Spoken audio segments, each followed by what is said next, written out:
Vüsal istili kardeş. Yenə də Vüsal istili. Yenə də Vüsal istili. Akşamın xeyirli olsun.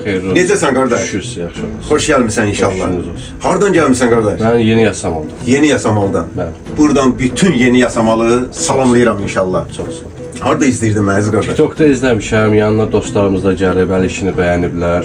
Mən də gəlim, elə inşallah ki, daimi də sənin yanına gəlir. Allah köməyin olsun mənim qardaşım. Etibarlı yerdəsən. 100%.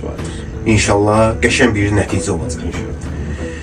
Əziz qardaş, orada hansı saç düzümünü bəyəndin inşallah? Vüsal istili. Vüsal istili. Vüsal istili, Vüsal istili. Bəlkə başqa formada eləyim ya Elə qardaş. Vüsal istili. Yəni saç doludur, yəni Vüsal istili. Vüsal istili. Neçə yaşlı əziz qardaş? 33. 33 yaş. Sənə sağlam, can sağlığı arzulayıram. İnşallah. 33 yaşdan əziz qardaş. 24 yaşın şahid olmaq istəyirsən hə? Tam səmimiyyətimlə Əla deyirəm. olar. Tam səmimiyyətimlə. Süper. Əziz dostlar, izləmədə qala xahiş edirəm. Vüsal istili Yeni Yasamala gəlir. Allahın köməyinə 33 yaşdan 24 yaşı yaşadacam qardaşa. İnşallah. Başlayaq inşallah. Başlayaq. Allah, Məhəmməd, Ya ya Əli. Kainatta yoktu senin okşarın. Gecenin sultanı, zulmetin şamı. Dağlarda zerredir senin yanında. Suskunsan her zaman sirleri koru. Zamanla danışma, zaman hastadır. Onsuz da yüreğim dar qəfəsdədir.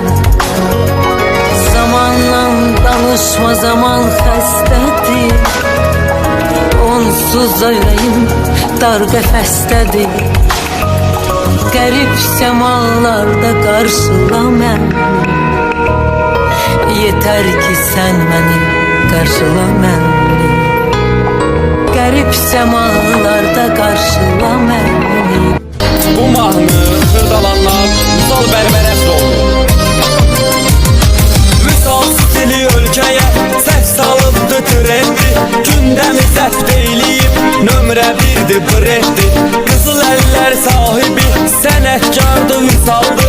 Vüsal əziyyətim var, bu işlərdə halaldı. Əldə qayçı daraqla kölgə verirsən saça. Dəqiqliklə maraqla kölgə verirsən saça. Xeyli bölgədən gəlir müştəri xırdalanma. Çoxu sən olmaq istəyir, sən özün olmusan amma. Nanet saf kəsimlərin